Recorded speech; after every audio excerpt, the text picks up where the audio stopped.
Nouveauté au sein du GHU Paris, avec l'arrivée sur le site Sainte-Anne d'une IRM 3T dédiée exclusivement à la recherche et issue d'un partenariat avec Canon et Olea Medical.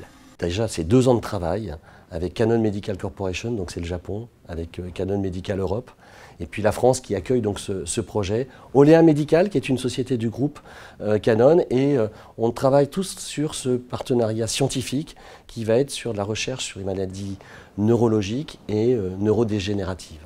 Et puis je crois qu'il y a un point qui est très important, c'est que dans quelques mois, cette machine va aussi bénéficier de l'intelligence artificielle, qui est aujourd'hui, on est la première société à avoir mis ce type de module sur les scanners, et c'est en routine, et donc l'IRM, et en particulier l'IRM du GHU Paris, va en profiter. Un partenariat qui associe donc un professionnel de l'imagerie clinique, un professionnel du traitement de ces images, et, pour leurs analyses, le pôle d'excellence Neuro-Sainte-Anne.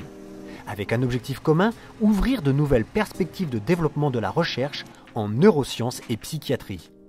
Un champ d'investigation inégalé en France, comme nous l'explique Catherine Oppenheim, qui dirige l'équipe de recherche ImaBrain. Alors, ce qui est propre à notre structure, c'est qu'on réunit sur un seul site des spécialistes de la pathologie mentale, des spécialistes des neurosciences, et que la rencontre entre ces deux univers permet de faire des études qui ne peuvent se faire nulle part ailleurs. Et ça devrait permettre, par exemple, de comprendre pourquoi la sismothérapie est extrêmement efficace dans la dépression et pourquoi il y a des effets secondaires tels que les troubles de mémoire, pour pouvoir anticiper ces troubles de mémoire, mieux les prédire et éventuellement même les éviter. Donc des compétences en neurosciences et en imagerie en neurosciences peuvent bénéficier à la pathologie psychiatrique. Un rapprochement des compétences et un outil d'imagerie plus perfectionné, autant d'atouts qui devraient faire aussi progresser la recherche dans la pathologie tumorale. Un des projets qui nous intéresse à très court terme, dans le domaine de la pathologie tumorale, c'est d'essayer de progresser sur la délimitation de la tumeur.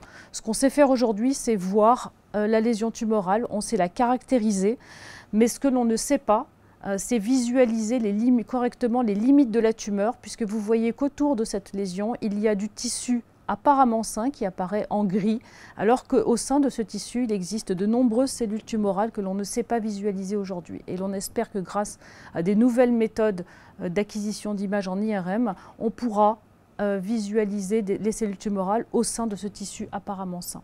Des pistes de développement de recherche qui devraient donc être mieux explorées grâce à cette nouvelle collaboration entre acteurs majeurs, c'est le projet pour Catherine Oppenheim qu'il fallait pour faire avancer la recherche. Pour pouvoir avancer, il faut avoir des images plus pointues, plus informatives, acquises plus rapidement pour éviter aux patients de rester trop longtemps dans les machines, puisque ce n'est pas des moments très agréables pour les patients.